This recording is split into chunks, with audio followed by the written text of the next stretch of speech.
Hey parents, Dr. Vanilla here. Today I want to talk about the challenges our kids face when they hit those elementary school ages. A lot of times that's speech, that's social, that's sensory challenges, which can be learning, cognitive, behavioral, everything in the above. And oftentimes as parents, where we struggle the most to figure out what to do because at that point they hit school age, they're away from us. Someone else is analyzing what's going on, and it can be really difficult to get to the bottom of what's going on. What I actually want to do today is go back before we go forward. So oftentimes we think about struggles in the moment. I do this all the time with my son. I'm like, okay, what's causing it? Let's find it. Let's fix it right now.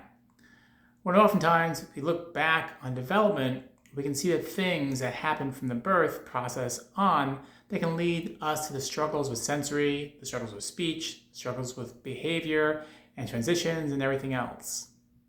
So today, let me go back in time and really tie things together for you moms and dads, because oftentimes when our kiddos are younger, we might think something's going on. We might think, hey, is that right? Is that normal? Are they hitting these developmental milestones in the right way? And oftentimes the effects of that don't come about until they get older. So let me dive into this real quick. When we look at the nervous system, what we see often is when a baby is born, we start with these initial amazing, beautiful movements, right? Kiddos know how to nurse, they know how to swallow, they know how to suck, they know how to turn their head, and they didn't know to do these things right. When this happens at first, and that's really all that should happen first. Then these babies enter the eat, sleep, and poop phase. And that's such an incredibly important because that eat, sleep, and poop phase is where they're designed to be chill, designed to grow, they're designed to develop. And to be honest, they're not supposed to do much else. And these are the phases where the cuteness comes out. But as a dad, I remember holding my son. I'm like, okay, when are you gonna do something? Let's go. Just not eat, sleep, and poop. Then make me change your diaper. Let's do something more. But during that phase, we want that to be as chill as ever, because if it's not, then these motor movements that happen initially, nursing, turning the head, swallowing, eating, all of the things, turn to the next phase much too quickly. We start to get major motor movements activated earlier than they should happen. So if this happens earlier than 4 to 6 months, that's when our kids get extra wound up. That's when they can start to arch their back a little bit. That's when they start to get uncomfortable in that flat crib. That's when they start to be uncomfortable in the car seat. That's where they feel like they can't maybe nurse, where they feel a lot extra tension. And so if doing things like rolling over, armored crawling, or even skipping those and moving right to sitting and standing, that actually means that we're getting to the next step too quickly before they've truly conquered step 2, which is eat, sleep, and poop. Now, why this is important is because kids have to do each of these steps comfortably. They have to have easy initial motor movements. They need to have eat, sleep, and poop movements. They need to activate the rollover, the armored crawled hands and knees in that state. Then they need to start with a digestive immune growth that happens when they start to crawl and they get into everything and they start eating solids and things like that. And when these 4 steps are conquered easily, you see kids very easily walk, and then you see them very easily talk. So walking and movement and calm movements comes before coordinated speech.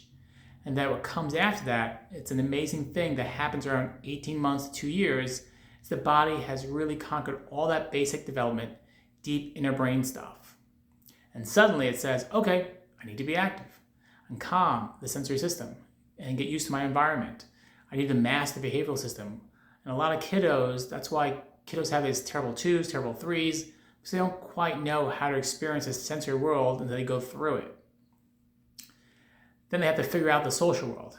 How many 3 and 4-year-olds will really talk your ear off, moms and dads? They just want to ask you every single question under the sun because they're learning that social side of things. What comes after that in elementary school is more cognitive, is a deeper learning into reading, math, everything like that, and really problem solving. But all of that, and all these 4 steps right here are all based on initial motor movements.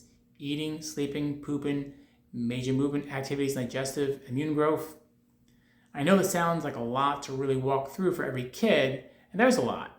But what's important to know is your child is struggling with sensory struggles, with behavioral struggles, with cognitive struggles or even with social struggles, we want to go back before we go forward.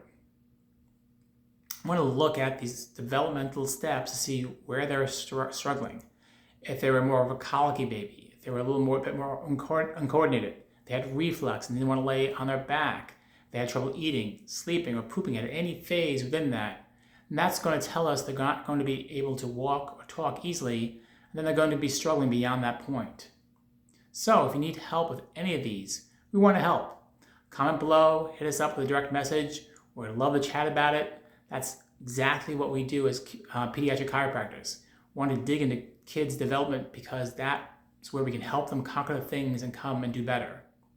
I hope this message finds you well. Share it with someone you know who's struggling these things because we want to help them too. God bless you. Have a great day, guys. Talk to you soon. Bye-bye.